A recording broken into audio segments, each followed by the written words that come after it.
Whether it's player development or trades, the Guardians rely on their farm system to produce impactful talent. Or to be an impactful talent, you have to have impactful tools. We'll talk about who those players are, what tools those could be in the Guardians farm system on a Top 10 Tuesday edition of Locked On Guardians. Tanner Bobby the Guardians, and you're listening to Locked On Guardians. You are Locked On Guardians, your daily podcast on the Cleveland Guardians. Part of the Locked On Podcast Network, your team every day. Hello, everyone, and welcome to the show. Today's episode is brought to you by Gametime. Download the Gametime app, create an account, and use the code LOCKEDONMLB for $20 off your first purchase. As we said, it is a Top 10 Tuesday edition of Locked On Guardians, so thank you for being here with us. Doing this every Tuesday, different top 10s in the system or different top 10s in the franchise history. Today, we decided to go with some kind of future looking for top 10, and Jeff and I are going to do a little drafting here to talk about some of the top tools in the system. So, guys, hit tool, fastballs, control, curveballs, whatever it is. We've often talked about how this system needs guys with impact tools, and that's whether those are guys they promote to the majors and can help the MLB squad, or they're guys they can trade, because we've seen in the past they've tried to trade some of their prospects and it just hasn't worked because teams don't value their Oakland prospects. Is dumb.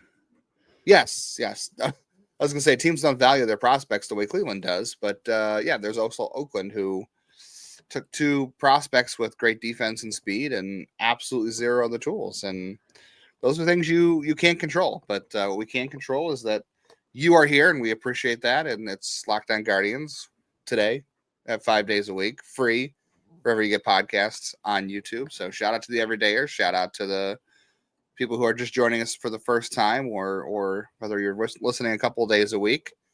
I'm Justin Latta. I'm Jeff's co-host for the last 2 years, and I've been covering the Guardians minor league system since 2007.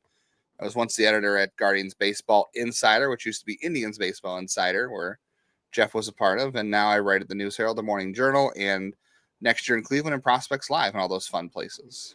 I write in my morning journal. Does that count? I'm being me. One of the original people they brought on to talk about baseball here at Locked On.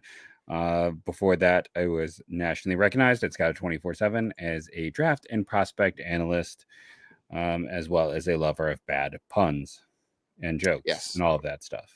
Yes, bad puns, bad food taste, bad movie tastes. I'm gonna go get that's it. I'm gonna go with the eggnog out of my fridge. I got some new ones. I was at the store over the weekend and I saw eggnog, and I thought of you, and I immediately had a repulsive reaction. I don't know if that was towards you or the eggnog. Maybe both. Both things. Yes, both things. Maybe it was thinking about the tools in this system. Yes. It could also cause some repulsive reactions. It is. Yeah. It's a system that's... It's a good system. I don't want people to take that the wrong way. That, yeah. But they do... They take gambles early on, but this is a team that is also... it's like after the first round, they had a type and they stuck to that type for better or worse. And so far, it's mostly been worse. They don't have a lot to show for it. They have a lot of guys like Will Brennan, those guys who might be more quad A types than real major leaguers. Yeah, I think that's fair. It's not, it's not a bad approach either. Like, I think you do need balance. You can't just go out in all 20 rounds and just start taking risks on everybody. That's what the Padres do, because those guys, then you can trade.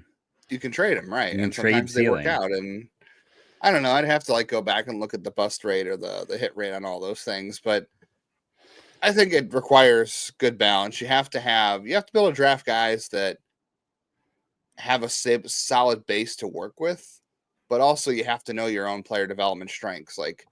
And for a long time for Cleveland, that's been college pitching, right? It's taking guys who have good command in college and teaching them to throw a little bit harder and to tweak sliders and do all those other things. And you go from being just an average pitching prospect to an above it. You go from being a guy like Tanner Bybee or Aaron Savali, where you were just like a good college pitching prospect, and you become a good, rotational starter in the major leagues. That's been their bread and butter for a lot of years.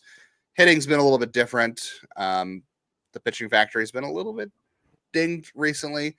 and we'll get into some of that as well as we go through this exercise. But yeah, we're each going to draft five player tools in the system and kind of talk about where they're at with that. And I think the goal here is to really talk about where the impact comes from in the system, because you need, like I said in the intro, you have to be able to add impact talent through your own system if you're Cleveland, because obviously we know free agency is a sucker's bet, and unless you're bidding on, the Juan Sotos and Bryce Harpers of the world, or you get the Garrett Coles and things like that, you have to be able to add the impact talent from your own system, or you have to be able to develop it and trade it. Like not necessarily develop it, you have to have impact talent upside, like you said with the Padres. You have to have that in order to be able to capitalize on it and trade it, and that requires gambles. Like, it requires taking guys with high grade tools but high grade risk, and Cleveland does do that early, and then they kind of revert to their safe space in terms of they had until last year. I mean, last year taking all those prep arms was that's true. Yeah, and I think that's going to come up a lot too. So, Jeff, I will give you the honor of taking the first pick in this draft if we get started then.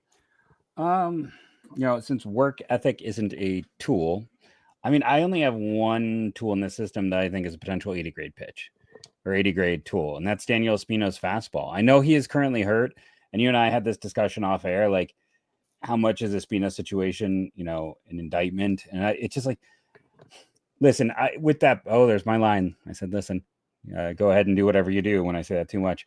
But Espino was not who I would have taken because of the risk. But at the same time, I understand the risk. Like, he was mini DeGrom before injury when you look at him grading out as an 80 fastball in a lot of places and a 70 slider with decent command. Like, they took a big gamble on a guy who was the best pitching prospect in baseball with limited innings before his arm. And hey, maybe it can shape up. Maybe, hopefully this is not Adam Miller, who we talked about on the What If Wednesday a week ago. Maybe this is more a situation like, a Mike Clevenger, who had a lot of injuries and then it got, healed up and got together. I'm trying to think of some of the other guys they've had through the years who had some health stuff. It's not always a death nail. Like, some guys do come back from that. So, I mean, to me, that's the only 80 grade tool I have in the system. It is, absolutely. It's the fastball. I had that as well, and you're right. And truly, we don't even know what that fastball looks like, right? 2 shoulder surgeries later.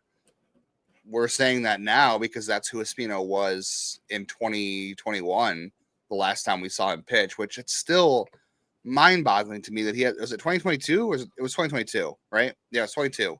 Yeah. He hasn't thrown a pitch professionally since 2022, which is mind-boggling, and we forget just how good he was. But yeah, that's also the assumption that he does come back off these shoulder surgeries and he has the same stuff. Like, Brady Aiken unfortunately had Tommy John, and he was a guy who threw in the mid 90s, but with a good curveball. And then when he came back from Tommy John, none of it returned. He also had a legitimate, he had a skinny, like UCL. Yeah, it was UCL. Skinny, like, he had a weird, like, his situation was but for a variety of reasons that happens. Like, with the surgery, guys just don't come back the same all the time. No, so yeah, we're really taking an assumption here that he's going to be the same. And I think what that tells you is that Espino was drafted in 2019, 2019, right?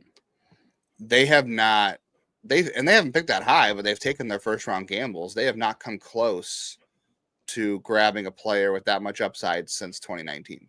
Like, there's Travis Bazzana, but Travis Bazzana doesn't have any 80 tools, which we'll talk about a little bit too as well. But some of the parts is a higher ceiling though. Like, I mean, well, it's not even work ethic. Like, he does literally everything. It may not be a 70 or 80, but he does everything. Where, Espino always was a little, had some command issues. It wasn't always the cleanest delivery. The third pitch was a work in progress. There was a lot of things holding him back. It's just the heights of what he had kind of went beyond what they have. But the overall, like, grading, like, Bazzana blows him away in terms of, like, overall prospect grade. So I'm just going based on, and again, this is up for debate because impact is the question here. But after that, I think the next best tool in the system is Andrew Walter's fastball. I have that as a 70. and I'm specifically just going off of the grades. I'm not going off of I'm not taking a 60. I'm just literally taking the highest grade I have, and that's Andrew Walters. Like it's a legitimately good fastball. It was good enough to get him drafted. He has good command of it, which helps. It's legitimately a plus pitch, double plus. Yeah, it's double plus pitch. And again, the real question about that is it good enough? It's a good enough tool on its own in a vacuum. How does it play with other stuff? That's a question. And also, he's a reliever. Like Daniel Espino, we thought for a while could be a starter. We don't know what he can be when he comes back. But I'm sitting here drafting a guy with a 70 tool who is a reliever. So you can question, like, that's a great pitch. And, you talk about like Emmanuel Clase's cutter and things like that. So that can work, I suppose. But you'd love to be able to take a 70 tool from an everyday player or a starter and not a reliever, right? Yeah, and that's a good call. Like when the minute you said that, I'm like, yeah, I should have had him on my list because I have a lot of 60s on here, and it's like that is I graded it as a 70 grade pitch when he's coming out of college. So that's a good call. I just kind of blanked on that, but I agree. Yeah, and that's why he's a reliever. Listen, if he had with his the sliders the second, if he had a third pitch, because I was heading into it was technically his second draft eligible year. He had been a draft eligible sophomore. Heading into that year, like a lot of people are like, why isn't he a starter? It's well, in college, he almost only threw the fastball, and he's just a 2-pitch guy. But that's why he's still excellent reliever. You and I were discussing maybe for a what if an expansion draft piece. Let us know what you think about that below. But one of the things looking ahead is like I said, you'd have to protect him. But yeah, there's a lot of things to discuss and talk about. But that's a good call there, and one I completely missed on. Yeah, again, it would just like that. I wish there was a tool that was a 70 or an 80 that I could take there, but that was the best one. That just happens to be a reliever, not an everyday player or a starting pitcher. All right, we've each got 5 more picks to make in this, so stick with us on today's Top 10 Tuesday edition of Locked On Guardians. You already know what time it is. It is game time. The Cavs, they're 12-0, guys. You're going to have to get to a game. I keep saying it, but game time picks is the way you're going to want to do this. Makes getting tickets to see your favorite teams play live even easier. It filters out the fluff to show you the incredible deals on great seats. You don't have to waste your time searching through thousands of tickets, deciding what's the best deal for the best section, what's the right fit for you. And we know that ticket prices are going to come down closer to tip off, and you can check those prices on Game Time. Head downtown with your friends, grab a beverage, go get something to eat, enjoy downtown. And keep an eye on the Game Time app. You want to go to the game and see those ticket prices fall closer to first tip, and then grab them on Game Time. Talk about and look for the super deals, all that kind of stuff. Check the all-in pricing so that way you know how much you're going to pay to get into the venue and get seat views too, so you can decide where the best seating is for you. So it's going to take the guesswork out of buying tickets for you with Game Time picks. Download the Game Time app, create an account, use code LOCKEDONMLB. You're going to get $20 off your first purchase, in addition to all those great benefits I've already talked about. I know my wife is using it next week to go to a Blue Jackets game. Terms apply. Again, create the account and redeem code LOCKEDONMLB for $20 off your first Game Time purchase. Download Game Time today. What time is it? It's game time. All right, Jeff, I'm eager to see what you got here for your second most impactful tool on your list, since you didn't have Walters' fastball. So I've got 2 70s. Okay. I had 2 as well, so I'm curious to see what I missed. I'll go with the more useful one. This is going to be like a little it's Espino's slider. So you're just going to double down on Daniel Espino at this point. It's either that or Jonathan Rodriguez's arm. Like, oof. I think slider is more. Unlike you, I did put a few 65s, so I can discuss those later. Here, I'll go with this. I'll be bold. Based on the numbers a year ago, I'm not going to go with Espino 70 slider. I'm going to say, based on what we saw with Austin Peterson, that he has potential 70 command. He didn't walk anyone. It was a very Shane Bieber like season. But when Shane was coming up, he had like an 8 walk year or something, and it wasn't Peterson under 20 this year. So I think it's like a 65, 70 potential command. Like that guy hits his spots. That's what allows him to excel with stuff that doesn't appear on paper to be mind blowing. So he is just very good with that command. So I'm going to go with Peterson here. So I'm not boring. I'm just going to go with Austin Peterson, whose command, and that's been his story his whole career. But I think he's actually leveled up since he got in the system in terms of his command. I did consider that pick as well. I had that as a 60 on here only because I have him as a 65, but yeah, that's fair. I'm just someone who doesn't do 60s and 65s. Like I think you got to be able to. Not that we're professionals at this, we're just cosplayers at scouting, and we like to podcast and talk about it. But I think the way I've learned to do it is you gotta plant your flag one way or the other, and it's got to be, is it double plus or is it a 70 grade? See, to me, I think it's in between. Like when I say someone's a 65, it's like, to me, that's more like I see more helium to it. I see growth. Like if I say a 60, I think kind of like they're going to stay there. Like that's where they're going to hit and go. When I say a 65, I'm like, I see a world where they can go up still. So that's the only reason where I kind of do that in between. Yeah, I have a hard time. I think you got to plant your flag and decide if it's just one way or the other. That's just how I've learned and how I viewed it over the years. All right, so you got Austin Peterson's control, and you're calling that a 70. I say command. I say it's. We're saying command. Okay, so this is another interesting point too. Is command and control are not the same thing. No. Like control is the ability to throw strikes and not walk guys. Command is your ability to hit your spots and. I feel like he does that. He does both, but I feel like it's his command that stands out to me. Like what because his stuff is not. No one's going there being like, man, this guy's got a 60, 70 grade pitch. It's like he is, he's closer to 50 than 60 on a lot of his pitches. So I think it's the command that allows him to shine up and to have which is Bieber-esque. You're right. I don't think, but I don't know. If you look at the walk numbers, I don't think it's quite as good as Bieber. So that's why I kind of hesitate there. Yeah. But it's close though. It's about as close as they've gotten. Yeah, it is. I will say, I guess in that case, I have to continue to stick to my list, and I have to grab Espino's slider here because that's the next 70 on my list. And again, we're banking on a return to whatever he was before. Look, we don't even know what he's going to pitch. I'm tentatively supposed to speak to James Harris on Tuesday, who's the VP of player development for the Guardians, for an interview. I'm going to ask him where Espino's at in his rehab and when we're going to see him pitch in 2025, hopefully sooner rather than later, because it's been well over 12 months since he had the surgery now. Or no, it hasn't been 12 months, but I don't know when he's going to come back. I really don't know. And again, we're just assuming that we're hoping that he's going to be the same guy off of 2 shoulder surgeries. But again, this is a guy that had 2 of the best pitches in baseball among prospects. And that's why Cleveland took the gamble they did. And it shows they haven't been able to replicate that in a draft because they haven't come close on a single pitch for anybody.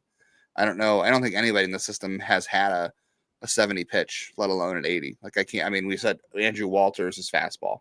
That's just, I guess Cade Smith's fastball probably would be there now. But the truth about that is, like, I wouldn't have grabbed that in the minors doing this exercise because he didn't have the command. I think the command is what helps it. Like, it obviously has the extension too, which is also a piece you don't get unless you're really watching closely. Cade Smith was not this dominant in the minors, which is a testament to how good he was in 2024. So I don't know if I would have grabbed him in this experiment. So maybe Cade Smith's fastball would have been a 70 too. So maybe there's that. Yeah, but he's no longer a rookie, so we couldn't have debated him. Correct. I think like the guys who you're actually talking about for like the highest, it's like Joe Yoki's slider, Doughty's slider, it's like all the guys they just drafted who have that potential. But I'm not going to go there. And again, I don't know. It's just like, I don't want to go with an arm. So I'm going to go pitching so far, which is funny because if you look at the publicly available prospect lists, none of their pitchers are in like the top 10. I think it's like their best pitcher.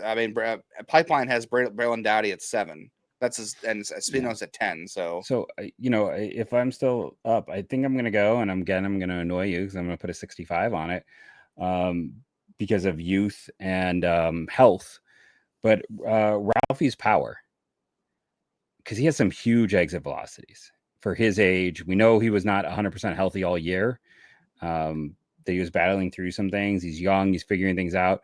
But the exit velocities he's posting at his age, his ability as a hitter, like, I don't know, like in a year, I wouldn't be shocked if we were saying it's 70 grade power. That's why I just hedge it, because we know that health was one of the things there. But when I'm looking at like, he's the best power hitter in this system. And to me, it's now Janelle also has excellent exit velocities, but I just think Ralphie, especially as he even gets stronger, it's going to be, I think he has 70 potential power.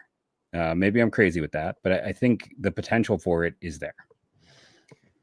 Yeah, this is one case where I think I can understand your ability, your decision to hedge on the 65, because with Ralphie, the exit velocities are definitely 70 grade, and that's what you decide raw power off of, is the exit velocities, right?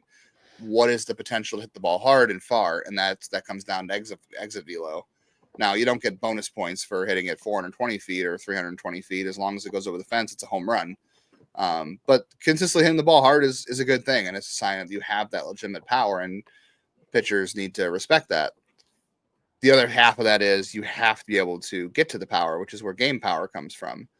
So for Ralphie last year, he showed a lot of power in Lynchburg, not so much in Lake County. He had a majestic home run in the clinching game of the Midwest League Championship, which was great.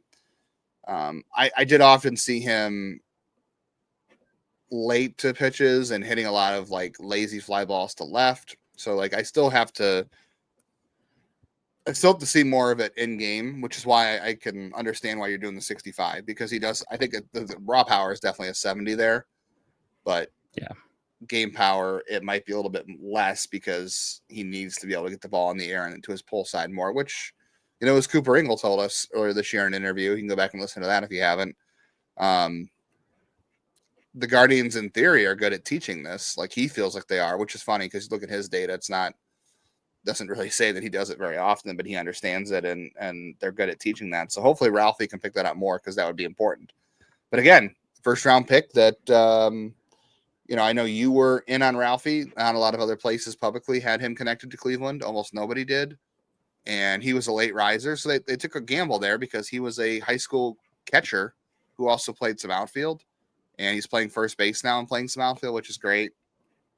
And yeah, this is a guy they took a gamble on. So what we're seeing in the first round so far with the impact talent, it's Espino, and it's Ralphie with a lot of gambles there on high impact. So, all right, I'll talk about who I'm going to grab, which tool I'm going to grab next in just a second.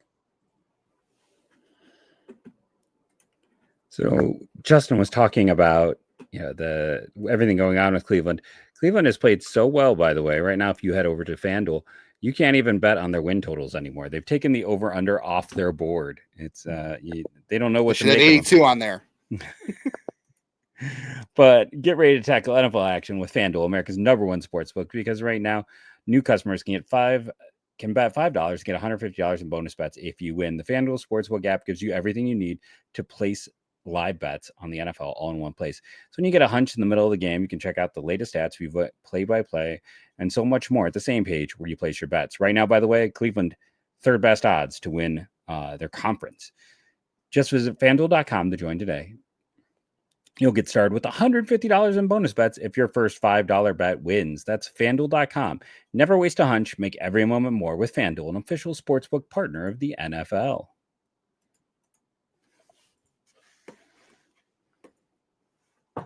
All right. I already technically next on my list would have been, I'll say this is Joe Yoki's slider. And I got to tell you, I'm not going to go there, because I already took a Espino slider, so I'm not going to take two sliders here. But I will say, I put him on this list because I was excited to talk about Joe Yoki, because I'm like, him and Braylon Doughty are legitimately two pitchers I'm so excited to watch. And I think it's going to be a bummer that we're probably going to have to wait until like May or June when they get to Lynchburg. Although didn't Clemmy start the year last year at Lynchburg?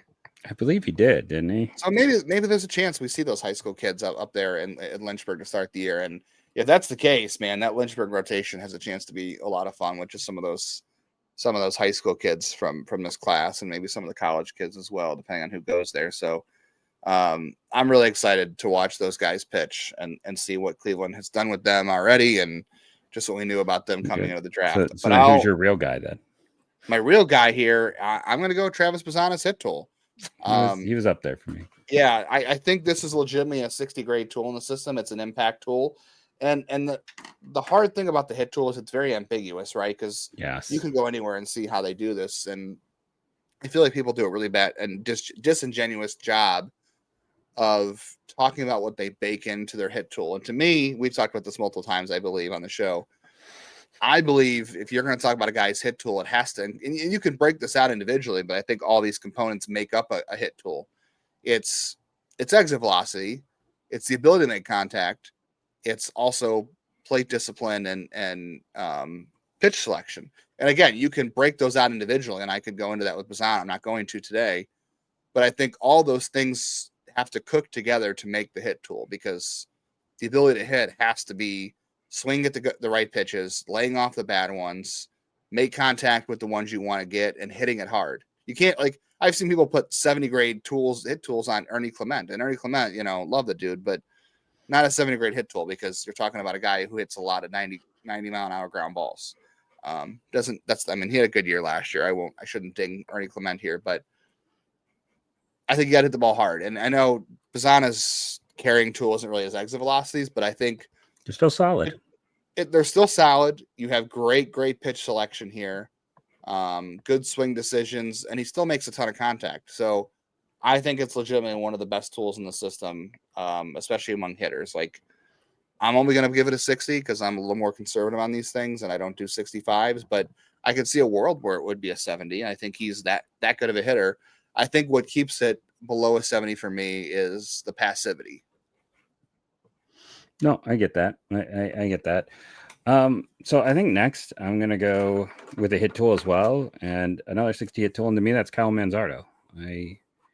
Does he count? He's out. Is he still a rookie? He's still a rookie. Okay. If we're not going to count him, fine. We cannot count him. I'll move to something else. I have another 60. That's Jason Churrio's defense.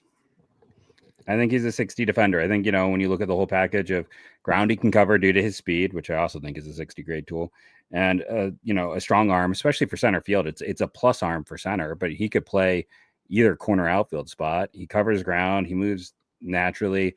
I think he's a future plus defender in center field. I think he does everything right to be a plus defender in center field. I don't disagree with you there. I think the arm is fine. I think the arm is probably the least of his defensive tool set. So I think like right field for him might be a bit of a stretch for his arm. I don't know what the arm legitimately looks like. It's hard to tell on film when you haven't seen him in person. I'll let you know by May of next year. But I think he can definitely patrol center, and there's no question he can patrol left field. I think the question here is, when you're drafting this tool, how impactful is outfield defense, right? Like, we know up the middle defense obviously is important. So you think he can be a 60 grade defender in center? That does mean something. So yes, that's why it matters. If I was just saying left or right, it wouldn't matter as much. I guess I was just more like thinking like, up the middle definitely matters. But when defense is your carrying tool, as we've seen with he's got other ones though. I don't think it's just his carrying tool. Would you put his defense over anything else he's got though? Yes. I don't think okay.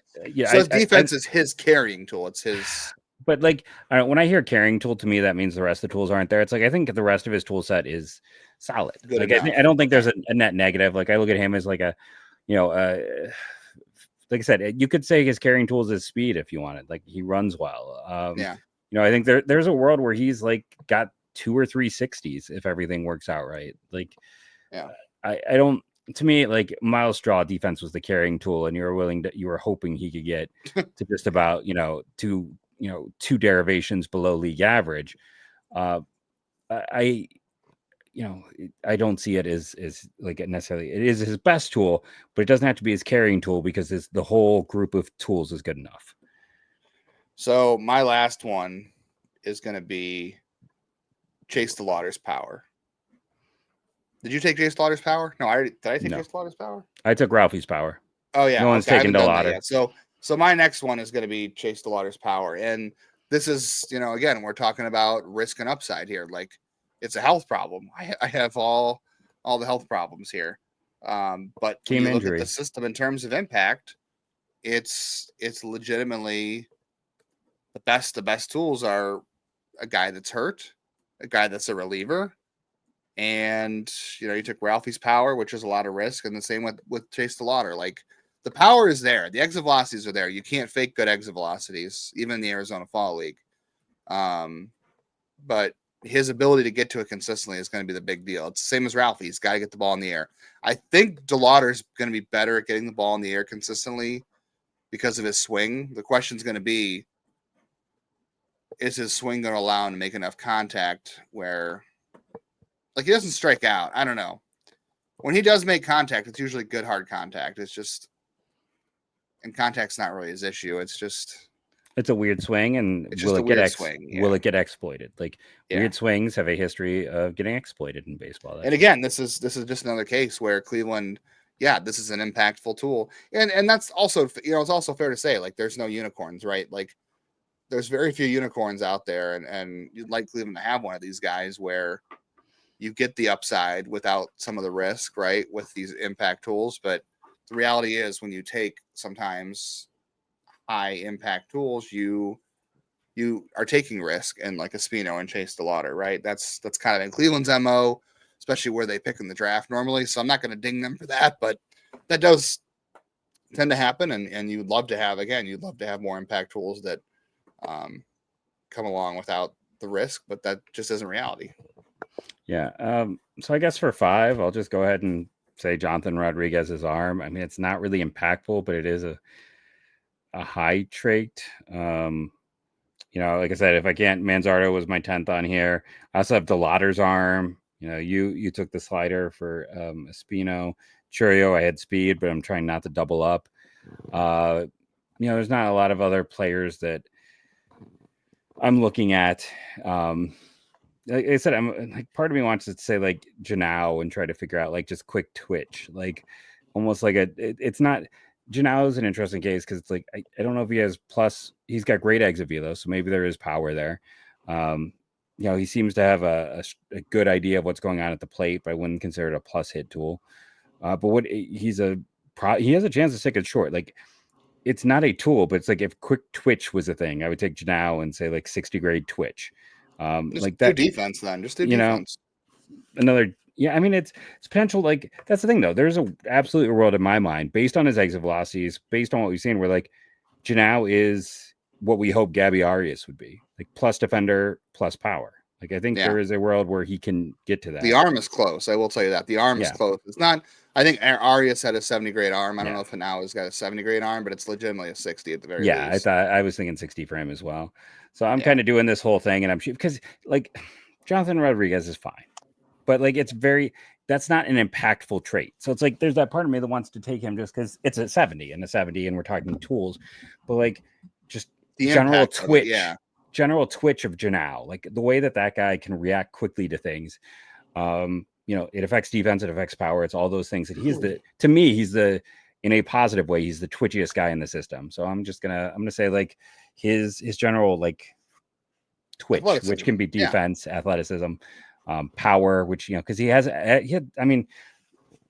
exit velos were on par with Ralphie's at points, I want to say.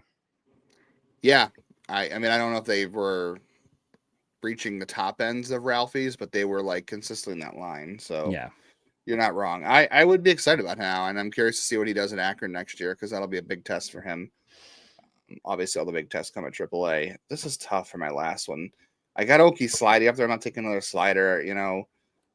Andrew Walters has legitimately 60 grade command, so that would be next on my list here. I've got a couple of 60s. I think I'm going to go with. Gosh, I'm kind of, I don't know. I shouldn't be breaking my own rules here. I guess I'm going to go with Braylon Doughty's curveball. I think that's. I think Braylon Doughty. You and I were having this discussion off air between Clemmy and Braylon Doughty, who they traded Clemmy, and we were talking about like where this team has pitching in their system, and it's going to be the high school class from 2024. I legitimately think if you look at Clemmy and all the pitchers they had in the system last year, I would have legitimately ranked Doughty as the best pitcher in the system. Yeah, I would have put Oki over it. I'd rather have Clemmy and Doughty than Oki, or I'm sorry, rather have Oki and Doughty than Clemmy right now. Like that's where I stand. I just like how advanced Doughty is already for his age. Like we're probably in some ways I'm a little bit concerned because he kind of reminds me a little bit of Juan Hillman, where we thought Juan Hillman was really advanced when he got drafted. Yeah, but he only had the changeup, really. Yeah, and he was more athletic. Doughty's a little bit undersized, so is Hillman. Yeah. And he's more pitchability. He's a better athlete. Hillman was solid, but wasn't like spectacular. And there's also the off the field, not off the field. I shouldn't say off the field. It's not the right way to look at it. But there's Doughty is definitely a baseball rat. A baseball rat. Like the work ethic is unquestioned here. I think for Braylon Doughty, we know what we know about the background here. So legitimately one of the best characters in the class in terms of what Cleveland took from all things we've been told. So yeah, that's going to go in it for me too. I mean, I got a couple of good pitches here, and I'm really excited for the high school pitching class. I think again, you could look at it as it's a long-term investment, but you're looking for upside, and there's very little upside without risk in this situation. It's the same thing as life, I guess. And at the very least, Cleveland can hopefully capitalize. This is we saw Clemmy last year, and this is the same point you've been making about the trades the Padres been making. Hopefully you can develop an Espino and trade him or have him majors before he gets hurt. And hopefully you can get a Bazzana or a Ralphy Velazquez or a Jason Churio or a Chase DeLauter to the majors. Or hopefully you can turn a Braylon Doughty or a Joey Oki into an asset that you don't have in the system. That's why you need impactful tools, because you need these guys to impact the major league roster, or you need to be able to convince another team that they're worth taking a risk on in a trade to help you out at the major league level, which is why the Nationals decided to go for Clemmy, which is why the Rays decided to take Dylan Lesko. So that's why we're doing this experiment, to kind of talk about where those things fit in the system. We don't have a ton of time. But one thing I'll say is I feel like Doughty, due to his size, is more that guy that they took because they like and they want to keep. If you're looking for the guys who are the high ceiling trades, those are the bigger guys like Mobley, who they took later. That is, Oki is also undersized, but we could talk about it's like Oakley, Sullivan. Some of those other guys are more but they had a very intentional eye. But that's a story for another day. Sure is. We want to thank you all for joining us. We hope you like this version of Top 10 Tuesday. Top 10 Tuesday. Like I said, are we going to do it? Should we just go ahead? Should we say tomorrow is the what if there's an expansion draft? Or are we going to? Yep. Yeah. So what if there's an expansion draft this offseason? Who would Justin and I protect? Who do we think they would lose? It is an interesting thought experiment. Everyone loves a draft. I love it. I love a draft more than most. So I hope you will join us while I have a draft of eggnog just sitting here ready for the show tomorrow in honor of Justin. Thank you all. Remember to rate and review, download daily, set up for auto downloads. That's a way you can help us out so you never forget. And go Guardians, go.